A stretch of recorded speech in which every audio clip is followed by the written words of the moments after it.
జెట్టి కుసుమకుమార్ కమ్మ సామాజిక వర్గం అంటున్నారు, దాంతోపాటు తెలంగాణ రాజకీయాలు అంటున్నారు. జనాలకి కొంచెం కన్ఫ్యూజ్ ఉంది. కొన్ని ఓపెన్గా మాట్లాడతాను సార్, మీరు కూడా ఓపెన్గా సమాధానం చెప్తారని కోరుకుంటున్నాను. జెట్టి కుసుమకుమార్ టార్గెట్ ఏంటి? పేరు చెప్పడం బాగుండదు, కానీ అప్పుడు నా కింద కార్యదర్శిగా పనిచేసిన ఒక నాయకుడు ఇప్పుడు మంత్రి. నేను 99లో నిలబడి ఉంటే ఇప్పుడు నేను కూడా 4 సార్లు ఎమ్మెల్యేగా ఉండి మంత్రిగానో ఇంకా డిప్యూటీ సీఎంగానో ఎక్కడో ఏదో స్థాయిలో ఉండేవాడిని.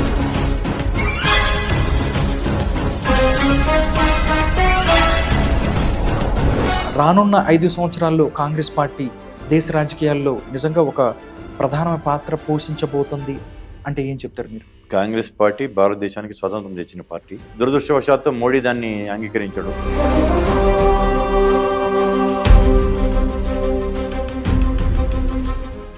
కేసీఆర్ అవ్వచ్చు ఇక్కడ, అక్కడ జగన్మోహన్ రెడ్డి కమ్మ సామాజిక వర్గాన్ని తొక్కిపట్టి వాళ్ళ మీద గత 5 సంవత్సరాల్లో కనీసం ఒక ధర్నా కూడా చేసుకున్నారంటే మీరు ఎక్కడికి వెళ్ళి చేసుకోవాలన్న పరిస్థితి కూడా ఇక్కడ ఉన్న పరిస్థితి. అంటే అంతే జుట్టు అందకపోతే కాళ్ళు పట్టుకునే నైజం కేసీఆర్. కేజీఎఫ్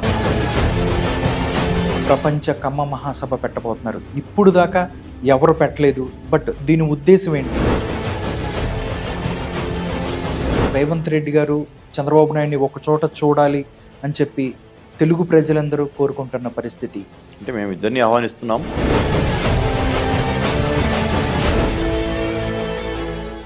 అందరికీ నమస్కారం, welcome to Bharati TV. Telangana రాజకీయాలలో ఈ మధ్య ఎక్కువ వినిపిస్తున్న పేరు జెట్టి కుసుమకుమార్.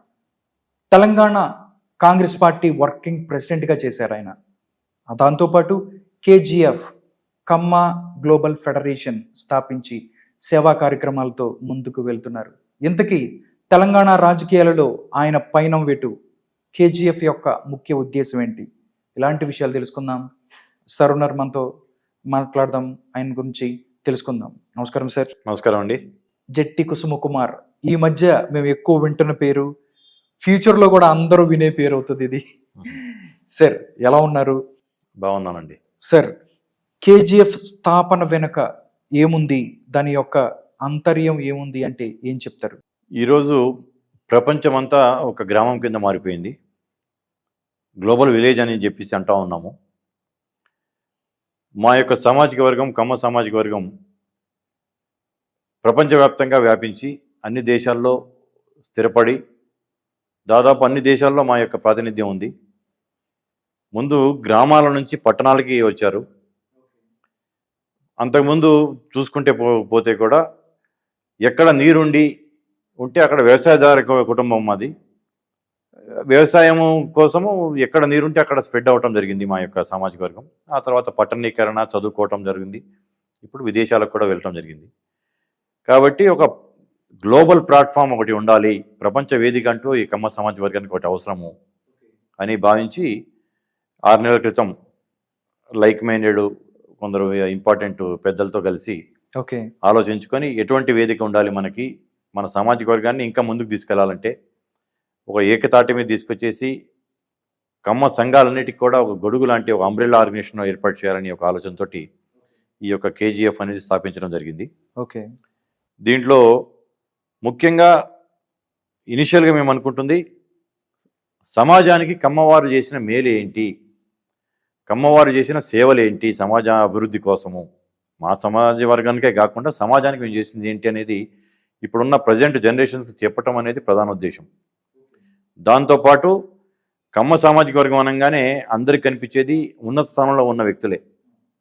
వారితో పాటు దిగువ మధ్య తరగతిలో కూడా ఉన్న పేదలు, కడు పేదలు కూడా కమ్మ సామాజిక నుంచి ఉన్నారు. వాళ్ళకి ఎటువంటి ఫలాలు అందాలి, వాళ్ళని ఎలా అప్లిఫ్ట్ చేయాలి, వాళ్ళని ఆర్థికంగా, విద్యారంగంగా, అన్ని రంగాల్లో వాళ్ళని ఎలా పైకి తీసుకురావాలి అనే ఒక సంకల్పంతో ఇంకా 4-5 అంశాలు ఉన్నాయి. రాజకీయ రంగంలో కావచ్చు, వ్యాపార రంగంలో కావచ్చు, అన్ని రంగాల్లో మా వాళ్ళు ముందుండాలి అనే దాని యొక్క దృఢ సంకల్పంతో ఈ కేజీఎఫ్ అని స్థాపించడం జరిగింది. దీనిలో భాగంగా జూలై 2021 నాడు మేము హైదరాబాద్ ఇంటర్నేషనల్ కన్వెన్షన్ సెంటర్లో మొట్టమొదటి కమ్మ మహాసభ, ప్రపంచ మహాసభని ఏర్పాటు చేయడం జరిగింది. ఇది ఆహ్వానం మేరకు ఒక 1500 మందిని, 1200 నుంచి 1500 మందిని మాత్రమే మేము పిలుస్తున్నాము. ఇంటర్నేషనల్గా అన్ని వివిధ దేశాల నుంచి కూడా ఒక 500 మంది, తమిళనాడు నుంచి ఒక 150 నుంచి 200 మంది, కర్ణాటక నుంచి ఒక 100 నుంచి 150 మంది, ఆంధ్ర నుంచి ఒక 250 మెంబర్సు, తెలంగాణ హైదరాబాద్ నుంచి ఒక 250-300 మంది. అంటే ఆహ్వానం మేరకు అన్ని రంగాల్లో ఉన్న నిష్ణాతుల్ని, ఎమినెంట్ పర్సనాలిటీస్ని పిలిపించేసి సామాజిక వర్గాన్ని ఏం చేయాలి, మానవ సేవే మాధవ సేవ అనే యొక్క నానుడి బలంగా నమ్మే వ్యక్తిని నేను. మా వాళ్ళకి మేము చేసుకుంటామంటే ఏదో సంకుచిత భావంతో ఓన్లీ కమ్మ అనేది వీళ్ళకే చేస్తున్నాం అనేది కాకుండా సమాజానికి కూడా సమాజానికి మా వాళ్ళకి చేసుకుంటే, ఇప్పుడు ఒక గ్రామంలో మా వాళ్ళు ఓ 10 మందిని మేము కనుక అప్లిఫ్ట్ చేసి పైకి తీసుకురాగలిగితే ఆ 10 మంది వల్ల ఆ గ్రామంలో ఇంకొక 100 మందికి మేలు జరుగుతుంది. డైరెక్ట్గా కాకుండా, ఇండైరెక్ట్గా కాకుండా, డైరెక్ట్గా కూడా వేరే సమాజ వర్గాలకు కూడా ఏం చేయాలి అనే ఒక దాంతో తీసుకెళ్తున్న, చాలా పెద్ద సంకల్పంతో తీసుకెళ్తున్న ఇది. దీనికి ఈ ప్రపంచ వేదికని నుంచి కొన్ని తిరుమలలు కూడా చేయడం జరుగుతుంది. ప్రధానంగా 2,10,00,000 మంది జనాభా ఉన్నారు మా సామాజిక వర్గం ప్రపంచవ్యాప్తంగా. అంటే భారతదేశ జనాభాలో 1.5% కమ్మ సామాజిక వర్గం యొక్క ప్రాధాన్యత ఉంది. వారందరి యొక్క సమగ్ర సమాచారాన్ని సేకరించి, ఆ డాటా సేకరించి, ఇప్పుడు విద్యార్థులు ఉన్నారు, వాళ్ళకి విద్యలో తోడ్పాటు అందించడానికి ఎవరికైనా అవసరాలు ఉంటే ఆ డాటా మా దగ్గరికి వచ్చినప్పుడు ఎవరికైతే అవసరాలు ఉన్నాయో మేము గుర్తించడానికి మాకు తేలికవుతుంది. ఆ డాటా సేకరించి, ఆ డాటా ద్వారా ఎవరికైతే ఉన్నాయో విద్యాలయాలు స్థాపించిన వాళ్ళతో కావచ్చు, పరిశ్రమవేత్తలకు కావచ్చు, అమెరికాకి వెళ్ళి చదువుకోవడానికి వెళ్ళే వాళ్ళు కావచ్చు, ఉద్యోగాల కోసం వెళ్ళే వాళ్ళు కావచ్చు, రైతులు కావచ్చు, అందరికీ మేలు జరిగేటట్టుగా ఒక సమగ్ర ప్రణాళిక చేసుకొని మేము ముందుకెళ్తా ఉన్నాం. కమ్మ సామాజిక వర్గం అంటున్నారు, దాంతోపాటు తెలంగాణ రాజకీయాలు అంటున్నారు. జనాలకి కొంచెం కన్ఫ్యూజ్ ఉంది. కొన్ని ఓపెన్గా మాట్లాడతాను సార్, మీరు కూడా ఓపెన్గా సమాధానం చెప్తారని కోరుకుంటున్నాను. తెలంగాణ రాజకీయాలకు సంబంధించి రావులు రెడ్లు రాజ్యమేలుతున్న ఈ తెలంగాణలో కమ్మ సామాజిక వర్గం అసలు ఎంత అంటే, మనం చూసుకున్నట్టయితే కేసీఆర్ అవ్వచ్చు ఇక్కడ, అక్కడ జగన్మోహన్ రెడ్డి కమ్మ సామాజిక వర్గాన్ని తొక్కిపట్టి వాళ్ళ మీద ఒక గత 5 సంవత్సరాల్లో కనీసం ఒక ధర్నా కూడా చేసుకున్నారంటే మీరు ఎక్కడికి వెళ్ళి చేసుకోవాలన్న పరిస్థితి కూడా ఇక్కడ ఉన్న పరిస్థితి. ఆ టైంలో కేజీఎఫ్ ఆలోచన అప్పటి నుంచి వచ్చిందంటారా? ఈ టైంలో అంటే చాలామంది బయటికి రాని పరిస్థితి, కానీ ఇప్పుడు మీరు బయటకు వచ్చి ఇవన్నీ చేయబోతున్నారు అంటే ఏం చెప్తారు మీరు? గత 5 సంవత్సరాలుగా కమ్మల మీద ఏదైతే వాళ్ళ అణచివేతకి గురించి మీరేం చెప్తారు? దురదృష్టవశాత్తు పక్క రాష్ట్రంలో గత 5 ఏళ్ళలో మా మీద ప్రత్యక్ష దాడులు జరిగినాయి. మమ్మల్ని కించపరిచేటట్టుగా అన్ని రంగాల వాళ్ళని, ప్రభుత్వ ఉద్యోగులు కావచ్చు, కాంట్రాక్టులు కావచ్చు, అందరి మీద ప్రత్యక్ష దాడులు జరిగినాయి. ఓకే. గత 10 ఏళ్ల నుంచి తెలంగాణ రాష్ట్రంలో కూడా పరోక్ష దాడులు జరిగినాయి. పైకి మా సామాజిక వర్గం అంటే ఇష్టం ఉన్నట్టు నటిస్తూ మా సామాజిక వర్గానికి వ్యతిరేకంగా కూడా పనిచేశాడు. తెలంగాణ ఉద్యమంలో కూడా ఇంటి పేర్లతో లగడపాటి, రాయపాటి, దగ్గుపాటి అని చెప్పేసి మా వాళ్ళని ఇంటి పేర్లతో కించపరిచినవి కూడా మా యొక్క మనసులో నుంచి ఏమి తొలగిపోలేదు. అలాగే తర్వాత మళ్ళీ మా అవసరాలు వచ్చినప్పుడు ఆంధ్ర వాళ్ళ కాళ్ళలో ముళ్ళు దిగితే పంటితో లాగుతానని కూడా మాట్లాడటం జరిగింది. అంటే అందితే జుట్టు అందకపోతే కాళ్ళు పట్టుకునే నైజం కేసీఆర్ది. ఓకే. మీరు ఇంతకుముందు అన్నట్టు ఒక జాతీయ నాయకుడు, గొప్ప నాయకుడు, మా సామాజిక వర్గం నాయకుడు అనేది కాదు, జాతీయ నాయకుడు ఆయన చంద్రబాబు నాయుడు గారు. అటువంటి ఒక నాయకుడిని తీసుకెళ్లి ఒక చిన్న కేసులో జైల్లో పెట్టేస్తే ఆయన వల్ల ఇక్కడ హైటెక్ సిటీ, సైబర్ టవర్స్ కావచ్చు, సాఫ్ట్వేర్ రంగాల్లో ఉద్యోగాలు పొందుతూ ఉన్న వాళ్ళు మా సామాజిక వర్గం వాళ్ళే కాదు, అన్ని సామాజిక వర్గాల వాళ్ళు వేల సంఖ్యలో వాళ్ళంతా శాంతియుతంగా బయటకు వచ్చి నిరసన తెలుపడానికి వాళ్ళు బయటకు వస్తే, ఇక్కడ దాకా మొన్నటిదాకా ఇక్కడ అధికారాన్ని అనుభవించి అహంతో నడిపించిన కేటీఆర్ ఆ రాష్ట్ర పంచాయతీ ఈ రాష్ట్రంలో ఎందుకు మీకు, అంతగా తెలియ రాజమండ్రిలో ధర్నాలు చేసుకోండి అని చెప్పేసి అనటం జరిగింది. అంటే ఇది ఉమ్మడి రాష్ట్రం. మొన్న జూన్ 2 వరకు కూడా ఉమ్మడి రాజధాని ఉమ్మడి రాష్ట్రంలో నుంచి ఉన్నది ఇప్పుడు కూడా రాజధాని, తర్వాత కూడా రాష్ట్రాల్లో విడిపోయినాక కూడా ఉమ్మడి రాజధానిగా ఈ పార్లమెంటు చట్టం చేసేసి చేసిన రాజధానిలో నిరసన తెలుపడానికి కూడా హక్కు లేదా అనేది దాని వల్ల మనోభావాలు చాలా గాయపడ్డాయి చాలామందికి. దాని వాళ్ళ ఎలక్షన్లో వాళ్ళకి దాని యొక్క ప్రభావం ఏంది, దాని ఇంపాక్ట్ ఏంటి అనేది చూపించడం జరిగింది. మీరు అడగచ్చు, ఆ యొక్క సామాజిక వర్గాలు ఆంధ్ర మూలాలు ఉన్న వాళ్ళు చంద్రబాబు నాయుడు గారిని అభినందించే వాళ్ళందరూ మీకు ఓట్లు వేస్తే మీరు ఎందుకు ఇక్కడ సీట్లు గెలవలేదని కూడా. మేము గత 21లో జరిగిన గ్రేటర్ హైదరాబాద్ ఎలక్షన్స్లో హైదరాబాద్ జిహెచ్ఎంసీలో మాకు ఉన్న ఓటు శాతం 6%. అటువంటిది మొన్న జరిగిన ఓటు శాతం 28%. అంటే 22% ఓటు శాతం పెరిగింది మాకు. ఎందుకంటే కేసీఆర్ యొక్క అహంకార ధోరణిని నచ్చక, అతని యొక్క వాళ్ళ కుటుంబ సభ్యుల యొక్క పెత్తనం నచ్చక, కాంగ్రెస్ పార్టీ ఇక్కడ తెలంగాణకు కానీ హైదరాబాద్కు కానీ మేలు చేస్తుంది అని చెప్పేసి రేవంత్ రెడ్డి గారి నాయకత్వాన్ని మీద ఆకర్షితులై, కాంగ్రెస్ పార్టీ యొక్క విధానాల మీద ఆకర్షితులై, రాహుల్ గాంధీ గారి మీద ఆకర్షితులై మాకు ఇక్కడ ఓటు శాతం పెరిగింది. దాంట్లో కేటీఆర్ అహంకారపూరితంగా చేసిన వ్యాఖ్యలు కూడా మాకు తోడ్పడ్డాయి. ఇక ఆంధ్ర సంగతి మీకు తెలియదు లేదు, ప్రత్యక్షంగా మేము చేసావు. అదే నేను చెప్తుంది. నాగార్జున సాగర్ డ్యామ్ లాంటిది కట్టిన వాళ్ళం మేము. ముత్యాల రాజా గారు నాగార్జున సాగర్ డ్యామ్ కట్టకపోతే అన్ని రాష్ట్రాల్లో ఇన్ని 7 జిల్లాల ప్రజలు, ఉమ్మడి రాష్ట్రంలో ఉన్న 7 జిల్లాలు, తెలంగాణలో ఇప్పుడున్న 3 జిల్లాలు, 4 జిల్లాలు, ఆంధ్రలో 5-6 జిల్లాలు సాగునీరు, తాగునీరు, విద్యుత్తు లబ్ధి చేస్తున్నటువంటిది ఆయన సమాజం కోసం చేశాడు. ఆయన ఒక కమ్మ రాజు.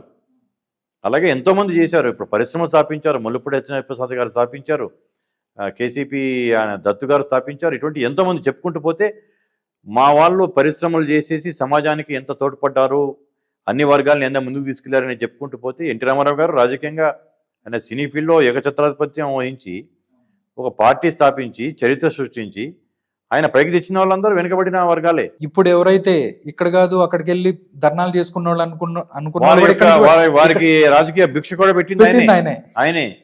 అటువంటి వాళ్ళు అవన్నీ మర్చిపోయే ఇలాంటి వ్యాఖ్యలు చేశారు. ఎస్, అవన్నీ వాళ్ళ అహంకారంతో కన్ను మిన్ను కానకుండా చేశారు. ఇప్పుడు వాళ్ళకి తగిన శాస్తి జరిగింది.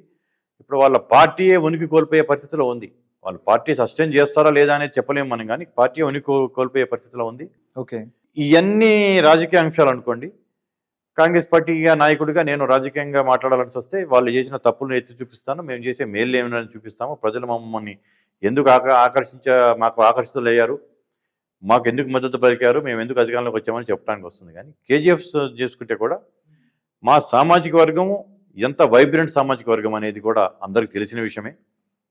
అటువంటి సామాజిక వర్గంలో మీరు ఇంతకుముందు అన్నట్టు మా మీద అన్యాయంగా నిష్కారణంగా మా మీద ద్వేషం పెంచుకొని విషం గక్కిన వాళ్ళకి సమాధానం చెప్పాలంటే సమాజానికి ఇదిగో బాబు మేము ఇది చేసాము, సమాజానికి మా వల్ల జరిగిన మేలు ఇవి అని చెప్పుకుంటే, అది తెలిస్తే, అది కనుక ప్రచారంలోకి వెళ్ళిపోతే, ఏదైతే అమాయకంగా వారి యొక్క విషం జిమ్మితే వారి యొక్క విద్వేషాలు రెచ్చగొట్టినప్పుడు నిజంగా మా సామాజిక వర్గం మీద ఎవరైతే నిజంగా వీళ్ళ మీద ఈర్ష్యా ద్వేషాలతో ఉన్నారో, మా సామాజిక వర్గం సమాజానికి జరిగిన మేలు తెలిపినాక వాళ్ళ నుంచి ఆ విషాదేశాలు తగ్గిపోయి మేమంటే ప్రేమభావం గౌరవం పెరుగుతుంది అనేది కూడా నేను పడంగా నమ్ముతున్నాను. దాంట్లో కూడా ఈ యొక్క కేజీఎఫ్ల ద్వారా అది కూడా ఒకటి చేయటం. విదేశాల్లో వివిధ రాష్ట్రాల్లో కర్ణాటకలో 40 లక్షల మంది ఉన్నారు మా వాళ్ళు, తమిళనాడులో 70 లక్షల మంది ఉన్నారు, తెలంగాణలో దాదాపు 25 లక్షలు ఉన్నారు, ఆంధ్రాలో దాదాపు 40 లక్షల మంది ఉన్నారు. అమెరికా కావచ్చు, మీరు ఇక్కడ చూస్తే తానా చూడండి ఎంత సేవా కార్యక్రమాలు చేస్తున్నారు. తానా అనేది తెలుగు అసోసియేషన్ పేరుకైనా కానీ దాంట్లో 99% కమ్మవారే ఉంది. అధ్యక్షులు చేసిన వాళ్ళందరూ కమ్మవారే. తానా నుంచి కావచ్చు, కెనడాలో కావచ్చు, ఇప్పుడు నాట్స్ కావచ్చు, అంత సేవా కార్యక్రమాల్లో ఉన్నాం. మేము సమాజానికి ఎంతో తోడ్పాటు చేస్తున్నాం. అది చేసేది మేము చెప్పుకుంటూ సమాజంలో నుంచి మేము కోరుకునేది ఏంటి? గౌరవం. రాజకీయాల్లో మా వాళ్ళు తెలంగాణలో ఇప్పుడు మీరు అన్నట్టు తెలంగాణలో మా శాతం 6% మా పాపులేషన్. దానికి తగ్గట్టు మాకు ప్రాతినిధ్యం లేదు ఇక్కడ మా యువకులని. అవును సార్, బైఫర్కేషన్ తర్వాత కమ్మ సామాజిక వర్గానికి చూసుకున్నట్టయితే తెలంగాణ నుంచి నిజంగా క్యాబినెట్లో ఒక్క మంత్రి కూడా లేని పరిస్థితి అని చెప్పి కూడా అంతకుముందు కూడా మాట్లాడుకుంటున్న పరిస్థితి. అంటే 6% ఉందంటున్నారు. ఇక్కడ ఎవరైతే బైఫర్కేషన్ తర్వాత ఇక్కడ చాలా మంది కమ్మ సామాజిక వర్గానికి చెందిన వాళ్ళు ఇక్కడ కూడా పెద్ద పెద్ద బిజినెస్లు చేస్తున్నారు. వీళ్ళందరినీ ఒక తాటిపై తీసుకొని రాజ్యాంగబద్ధంగా రాజకీయాలలో కూడా మీకు పదవుల్లో కానీ మిగతా విషయాల్లో కానీ మీ యొక్క బాధ్యత ఉండాలని మీరు కోరుకుంటున్నారు. మాకు లభించాల్సిన గౌరవము, మాకు లభించాల్సిన అవకాశాలు, హక్కులు మాకు లభించాల్సిందే. ఎందుకంటే సమాజానికి మేము ఎంతో సేవ చేశాము. మేము 6% ఓటు అంటే 6% కాదు, మేము చెప్తే మేము ప్రభావితం చేసే ఓటు శాతం ఇంకొక 20-30% ఉంటుంది. అంటే ఒక ఓటే కాదు, మేము ఒక 10 మందితో ఓట్లు వేయించగలిగే వాళ్ళము. ఎందుకంటే 10 మందికి మేలు చేస్తాం కాబట్టి. అన్నదాతలం మేము. అందరినీ మన సోదరుల కింద అందరినీ తీసుకొని వెళ్ళే సామాజిక వర్గం మాది. కాబట్టి రాజకీయంగా వెనుకబడతా ఉన్నాము. ఇది ఇక్కడ 6% మేముంటే మా ప్రాతినిధ్యం అసెంబ్లీలో 2.2%. మాలో 10వ వంతు కూడా లేని ఒక సామాజిక వర్గం ప్రాతినిధ్యము 13 మంది ఎమ్మెల్యేలు ఉన్నారు. వాళ్ళకి 11.5% వాళ్ళ సామాజిక వర్గం యొక్క ప్రాతినిధ్యం. అంటే రాజకీయాల్లో వెనకబడిపోతుంది మా సామాజిక వర్గము. ఐఏఎస్ ఐపీఎస్ను తయారు చేయడానికి ఎంకరేజ్మెంట్ చేయాలి. వాళ్ళకి ఒక విద్యాలయాలు పెట్టేసేసి, వాళ్ళకి కోచింగ్ సెంటర్స్ పెట్టేసి, తెలివైన యువతి యువకులను తీసుకొచ్చేసి వాళ్ళని బ్యూరోక్రాట్స్గా మలచడానికి కూడా ఈ కేజీఎఫ్లో ఒక చాప్టర్లో మేము ఆలోచిస్తున్నాం. అట్లా మా సామాజిక వర్గాన్ని అన్ని రకాలుగా ఇంకా ముందుకు తీసుకెళ్ళి కింద ఉన్న వాళ్ళని పైకి తీసుకొచ్చి, ఆ తర్వాత సమాజానికి మొత్తానికి ఏం చేసాము, ఇప్పుడు ఆల్రెడీ చేస్తూ ఉన్నాము, ఇంకా చేస్తాము, ఇంకా ఏం చేస్తాం అనేది కూడా సమాజానికి కూడా చెప్పి సమాజంలో ఉన్న అందరి యొక్క గౌరవాభిమానాలని పొందటం అనేది మా యొక్క లక్ష్యం. జట్టి కుసుమ కుమార్ అనగానే మీరు సంగారెడ్డిలో ఉంటారు, కమ్మ సామాజిక వర్గం అంటున్నారు. అంటే మీ తాతలు ముత్తాతలు అంటే మీది ఎక్కడ, ఏ ప్రాంతం? అంటే మీరు తెలంగాణకి ఎప్పుడు వలస వచ్చారా లేకపోతే ఏంటి సార్? అంటే మా మూలాలు వచ్చేసేసి తెనాలి, గుంటూరు జిల్లా తెనాలి. గుంటూరు జిల్లా తెనాలి. నేను పుట్టి పెరిగింది మాత్రం సంగారెడ్డి. ఒకనొక ఎలక్షన్స్లో 62లో మా నాన్నగారు అక్కడ ఎలక్షన్లో పోటీ చేయటం, ఆ ఎలక్షన్లో ఓడిపోవటం, ఓ రకమైన వైరాగ్య భావనతో తెనాలు వదిలిపెట్టేసేసి బందరు వెళ్దామనేది అనుకోవటం ఆ టైంలో జరిగిందంట. అదే టైంలో సంగారెడ్డిలో మా నాన్నగారితో పాటు స్వాతంత్ర సమయంలో పాల్గొన్న రంగగారి శిష్యుడు ఒక ఆయన సంగారెడ్డిలో వచ్చి సెటిల్ అయి ఉండటం. తెనాలు పెట్టినప్పుడు ఎక్కడికైతే ఏముందండి, ఇక్కడ వ్యవసాయదారులుగా సెటిల్ అవ్వాలనుకుంటున్నారు కాబట్టి మీరు రండి అంటే అప్పుడు ఆయన అక్కడ రావటం, తెలంగాణ సంగారెడ్డిలో ఇప్పుడు కంది అని ఐఐటి ఎక్కడైతే ఉందో ఆ ఐఐటి దగ్గర ల్యాండ్స్ కొనుక్కొని ఒక రైతు కింద ఆయన సెటిల్ అవ్వటం జరిగింది. నేను సంగారెడ్డిలోనే పుట్టి పెరగటం జరిగింది. సంగారెడ్డి నుంచి నేను విద్యాభ్యాసం అంతా సంగారెడ్డి, ఆ తర్వాత హైదరాబాదు. 18 ఏట నుంచి ఎన్ఎస్ఐ నాయకుడి కింద, యువజన కాంగ్రెస్ నాయకుడి కింద నా యొక్క రాజకీయ ప్రస్థానం ప్రారంభమైంది. మాది స్వతంత్ర సమరయోధుల కుటుంబం. మీ తాతగారు ఫ్రీడమ్ ఫైటర్? మా తాతగారు ఉప్పు సత్యాగ్రహం టైంలో, అంటే మా తల్లిగారి తండ్రి ఉప్పు సత్యాగ్రహం టైంలో ఆయన జైలుకి వెళ్ళటం జరిగింది. మా నాన్నగారు మా బాబాయ్ ఇద్దరు క్విట్ ఇండియా టైంలో జైలుకి వెళ్ళటం జరిగింది. స్వతంత్ర సమరయోధుల కుటుంబం మాది. ప్లస్ రంగగారు అంటే అత్యంత గౌరవ భక్తి శ్రద్ధలో ఉన్న కుటుంబం మాది. అక్కడి నుంచి రావటం, ఇక 4వ తరం కాంగ్రెస్ వాడిని నేను. కాబట్టి ఆ కాంగ్రెస్లో కొనసాగటం. రేవంత్ రెడ్డి గారు నేను డిగ్రీలో క్లాస్మేట్స్, మేము ఏవి కాలేజీలో. ఇద్దరం క్లోజ్ ఫ్రెండ్స్. ఇద్దరం ఒకటేసారి వర్కింగ్ ప్రెసిడెంట్గా చేసాము. ఉత్తమ్ కుమార్ రెడ్డి గారు ప్రెసిడెంట్గా ఉన్న టైంలో. ఇప్పుడు రేవంత్ రెడ్డి గారు ఇల్లు నా ఇంటి వెనుకే, రేవంత్ రెడ్డి గారి యొక్క ఆఫీసు నా ఇంటి ముందే ఉంటుంది. అంటే మేము నైబర్స్, ఫ్రెండ్స్, క్లాస్మేట్స్, కొలీగ్సే కాకుండా నైబర్స్ కూడా. మేము 33 సంవత్సరాల 89 నుంచి మా స్నేహం. అట్లాగే జగ్గారెడ్డి నేను కూడా ఒకటే ఇంట్లో పెరిగాము. మా ఇంట్లో ఒక పోర్షన్ జగ్గారెడ్డి, ఆయనతో 45 సంవత్సరాల స్నేహం. జగ్గారెడ్డితో దాదాపు 51 సంవత్సరాలు, 52 సంవత్సరాలు ఫ్రెండ్షిప్. ఒకటే కలిసి పెరిగాము. జగ్గారెడ్డి గారు, నేను, వాళ్ళ వైఫ్, ముగ్గురం ఒకటే ఇంట్లో కలిసి పెరిగాము. మా ఇంట్లో ఒక పోర్షన్ జగ్గారెడ్డి వాళ్ళు అద్దెకుండేవాళ్ళు, ఇంకో పోర్షన్లో జగ్గారెడ్డి వాళ్ళ వైఫ్ నిర్మల వాళ్ళు అద్దెకుండేవాళ్ళు. కలిసి మేము స్కూల్కి వెళ్ళే వాళ్ళం. అట్లా అనుబంధం ఉంది నాకు. ఇద్దరు వెరీ క్లోజ్ ఫ్రెండ్స్. జగ్గారెడ్డి గారు చాలా స్పెషల్ వ్యక్తి. యాక్చువల్గా తెలంగాణ ఉద్యమం ఊపందుకున్న రోజుల్లోనే సమైక్య మాట మాట్లాడేవాళ్ళు ఆయనతో. నిజంగా ఏంటి సార్, ఎలా ఏంటి అంటే జగ్గారెడ్డి గారి యొక్క ఆ రోజు ఆలోచన ఏంటంటే, తెలంగాణ రాష్ట్రం విడిపోవటం కంటే కూడా సమైక్య రాష్ట్రంగా ఉంటేనే 2 రాష్ట్రాలలో ఉన్న ప్రజలు అభివృద్ధిలో చెందుతారు. 42 మంది ఎంపీలు ఉన్న ఒక రాష్ట్రం కింద ఉంటే ఢిల్లీ వాళ్ళు కూడా ఈ రాష్ట్రంకి కొంచెం జాగ్రత్తగా ఈ రాష్ట్రాన్ని పరిశీలిస్తారు, ఎటువంటి నిధులు కానీ డెవలప్మెంట్ జరుగుతుంది. ప్లస్ కేసీఆర్ అనే వ్యక్తి చేతిలో కనుక తెలంగాణ పడితే తెలంగాణ భాషలో చెప్పాలంటే తెలంగాణ ఆగమైపోతుంది, తెలంగాణ వెనకబడిపోతుంది అనే ఒక ఉద్దేశంతో తన సమైక్య నినాదం తీసుకోవటం జరిగింది. అందరూ 199 మంది ఆడినప్పుడు ఈయన ఒక్కటే ఆంధ్ర సమైక్యత అని చెప్పేసి అనటం జరిగింది.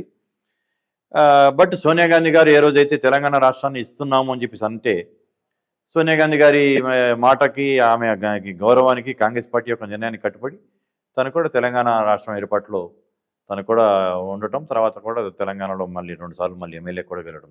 ఓకే సార్, మీరు రేవంత్ రెడ్డి గారు మీరు కలిసి చదువుకున్న పరిస్థితి, ఇద్దరు కలిసి చదువుకున్నారు, 33 సంవత్సరాల ఫ్రెండ్స్ మీరు. నిజంగా చాలా ఇబ్బందులు పెట్టాడు కేసీఆర్ రేవంత్ రెడ్డిని, ప్రతి అణచాలని చూశాడు. దయాకర్ రావుతో కలిసి వీళ్ళందరూ చేసి ఫోన్ ట్యాపింగ్లని అవి ఇవని చాలా చేసిన పరిస్థితి. అలాంటి ఒక వ్యక్తి ఈరోజు కష్టపడి పైకొచ్చి సీఎం స్థాయికి వెళ్ళాడు. నిజంగా ఎప్పుడు రేవంత్ ఇప్పుడు ఇలాగా కాకుండా చదువుకున్న టైంలో ఎలా ఉండేవాడు, ఏం చెప్పేవాడు అంటే ఏం చెప్తారు? అంటే చదువుకునే రోజుల్లో కూడా తనకి ఒక గమ్యం అంటూ క్లియర్ కట్ ఒక గమ్యం అంటూ నిర్దేశించుకొని టార్గెట్ ఉంది. చదువుల్లో ఎలా చదవాలి, తను ఫైన్ ఆర్ట్స్లో చాలా నిష్ణాతుడు. తన దస్తూరి చూస్తే మీకు ముత్యాలాగా ఉంటాయి తన యొక్క రాత. ఓకే.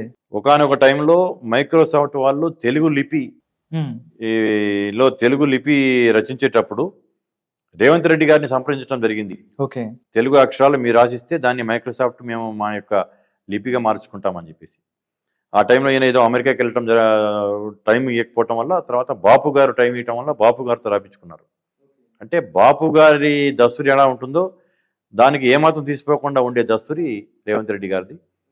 ఒక విజనరీ నాయకుడు, కష్టపడే మనస్తత్వం ఉంది, ఎటువంటి బెదురు లేని నాయకుడు. తనని ఎవరైనా మంచిగా ఇది చేయొచ్చు కానీ తనని బెదిరించడం అనేది ఎవడు చేయలేడు. కేసీఆర్ బెదిరించి తన ఒకతే ఒక కూతురు పెళ్లికి కూడా రాకుండా బెయిలియకుండా చేసేసిన దాన్ని ఆయన ప్రజల్లో ఎంత క్రేజ్ ఉందనేది, అతను ఒక స్టార్. రాజకీయ నాయకుల్లో స్టార్ డమ్ ఉన్న నాయకులు చాలా తక్కువ మంది. బెయిల్ మీద పెళ్లికి వచ్చేటప్పుడు కూడా ఆ లైవ్ చూస్తే జనాలకి అంటే ఎలా అట్లా చేసేసి, అట్లని ఇంకోటి కూడా కేసీఆర్ తనని జైల్లో పెట్టాడు, అన్యాయంగా ఇది చేశాడు అని చెప్పేసి కక్ష సాధింపు ధోరణి కూడా లేని నాయకుడు అతను ఏదైనా తప్పులు చేస్తే చట్టం తన పని అని చేసుకోవాలని ఉంటుంది. కానీ కక్ష సాధింపు చేసేసి చేయాలనుకుంటే ఇప్పుడు కేసీఆర్ పార్టీలో ఎవరు మిగిలేవారు కూడా కాదు. కేసీఆర్, కేటీఆర్లు కూడా ఇక్కడ నుంచి పారిపోవటానికి ఇదే వాళ్ళు. అంటే ఒక మంచి విజనరీ లీడర్ కింద నేను చెప్పొచ్చు. ఎందుకంటే నా మిత్రుడు ఇప్పుడు రాజకీయ నాయకుల్లో ఉన్నప్పుడు కాకుండా విద్యార్థి దశలో తన ఎటువంటి ఆడు అనేది, ఇప్పుడు విద్యార్థి దశలో ఉన్నప్పుడు చాలా బోలాగా ఉంటాం. అవును, మనసులో ఏముంటే అది మన మిత్రులకి పంచుకుంటూ ఉంటాం. రాజకీయాల్లో వచ్చినాక ఏది మాట్లాడాలి, ఏది మాట్లాడకూడదు అనేది మనం సెన్సార్ చేసుకొని మాట్లాడటం జరుగుతుంది. కానీ విద్యార్థి దశ నుంచి కలిసి ఉన్నాళ్ళం, చదువుకున్నాళ్ళం కాబట్టి రేవంత్ రెడ్డి చాలా విజనరీ, చాలా సింప్లిసిటీ ఉన్న నాయకుడు. ప్రజలకి ఎప్పుడు ఏదో ఒకటి చేసేసి అయితే తన యొక్క మార్క్ వేసుకోవటానికి తను ఎప్పుడు కష్టపడతా ఉంటాడు. Okay sir, Jatti Kusumakumar target ఏంటి తెలంగాణ రాజకీయాల్లో? ఇక్కడి నుంచి అంటే మాకు తెలిసింది ఏంటంటే ఖమ్మం ఎంపీగా కూడా ట్రై చేశారు మీరు, అక్కడ కూడా ఇవ్వాలనుకున్నారు కానీ కొన్ని పరిస్థితుల కారణంగా ఇవ్వలేదు. దాంతోపాటు కర్ణాటక కాంగ్రెస్ పార్టీ అబ్జర్వర్ గారు మీరు ఉన్నారు ఇప్పుడు. పరిస్థితి మీ పయనం ఏటు అంటే ఏం చెప్తారు?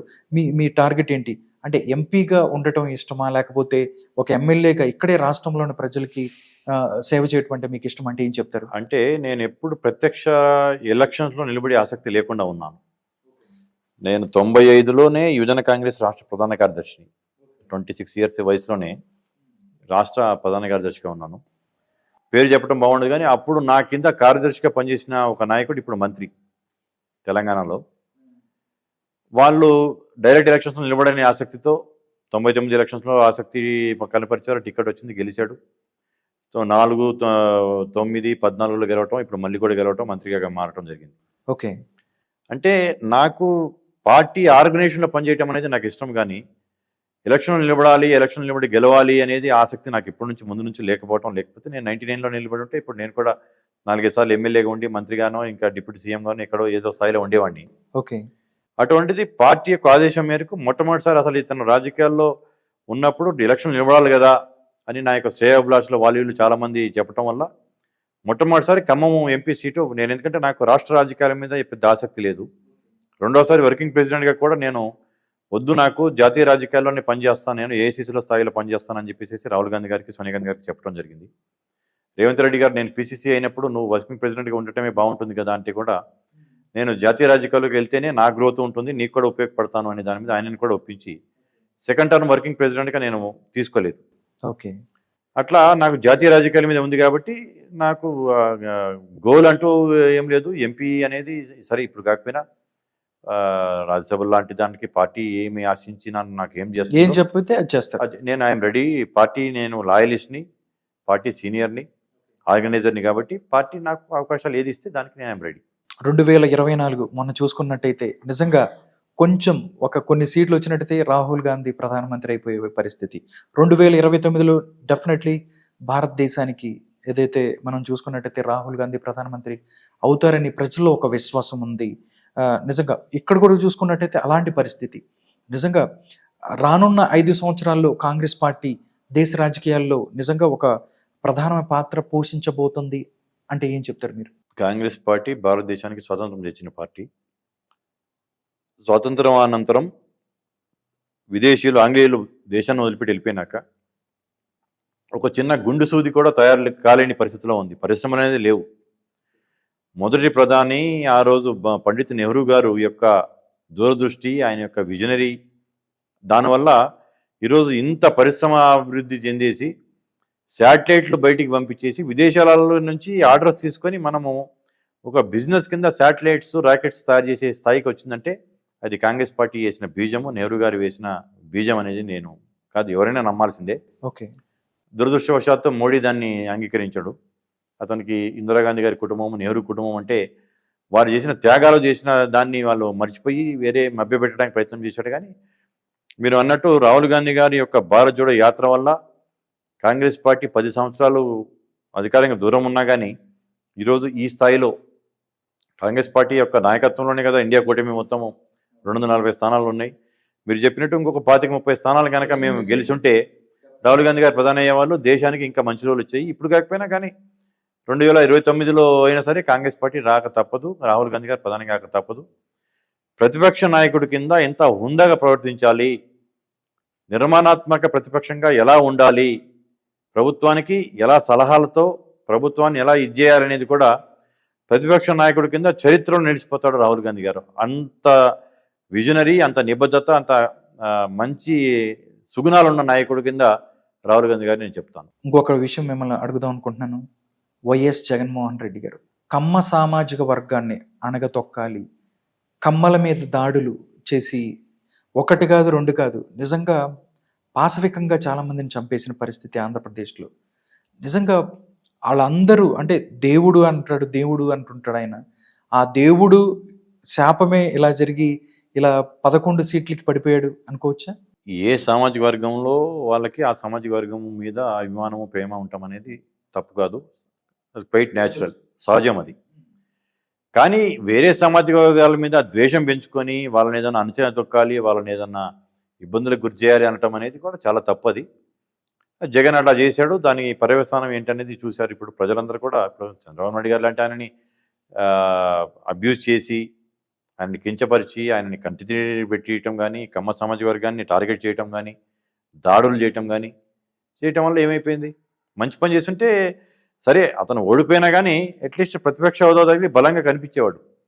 ఇప్పుడు నెక్స్ట్ 5 ఏళ్ల తర్వాత అతను పార్టీ అతను ఎంతవరకు నడపగలడా ఏమిటా అనేది కూడా ప్రశ్నార్థకంగా మారిపోయిన పరిస్థితులు రావటం కంటే అతని యొక్క స్వయంకృతాపరాధం కింద నేను భావిస్తాను. Okay sir.